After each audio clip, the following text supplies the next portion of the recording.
We have arranged a special First Mile food waste interlude for this section of the podcast, and I'm delighted to be joined by Sarah Sheely, who is Head of Sales at First Mile. Welcome to Climate Heroes. Hello, thank you. Sarah, thanks for your time. Can you tell us why it's so important for businesses to recycle food waste? Of course. There's a huge amount of food waste that's produced every year within the UK, which is crazy when you think of the millions of starving people that there are around the world. And actually, when food waste goes to landfill, it creates around 10% of the world's greenhouse emissions. And so it's really important that we minimise that by recycling food. Brilliant. And things are starting to change with the regulations, I think, from next year. Yes. What's your view on the upcoming simpler recycling rules? Well, I think one of the main things that we get told from our customers is that recycling can be really complicated. And so this upcoming legislation is all about making it simpler for people to be able to recycle. And there isn't differences with different local authorities in terms of what they do, what they recycle and what they can take. So I think it's really positive in trying to standardise and make things simpler for everybody, whether it's at home or whether it's at your place of work.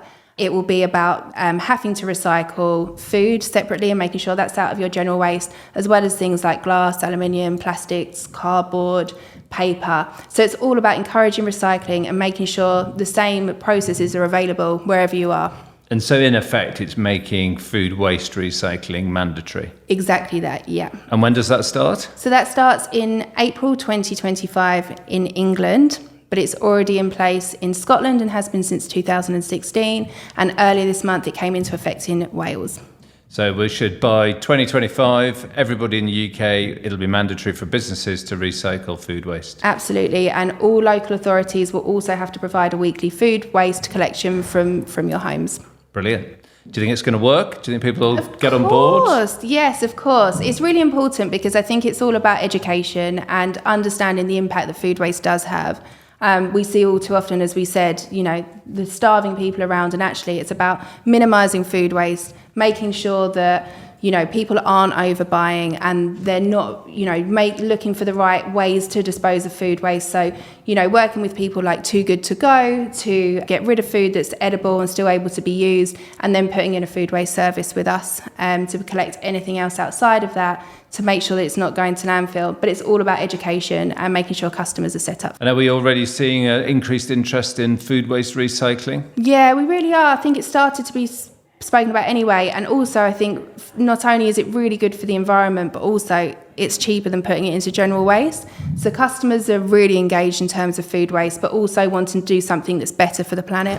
And are we just picking up food waste curbside, or are we working right through the supply chain with our customers? Yeah, all the way through the supply chain. So we work with lots of customers like Pret, Ottolenghi, Caffè Nero, Gales, and it might be working with distribution centres, with dark kitchens, or with single stores to recycle their food waste. So that could be in a big skip or a ro-ro. It might be curbside collections in sacks or bins, dailies. Whatever service they need, we can provide that and make sure they get regular food collections as they need. Brilliant.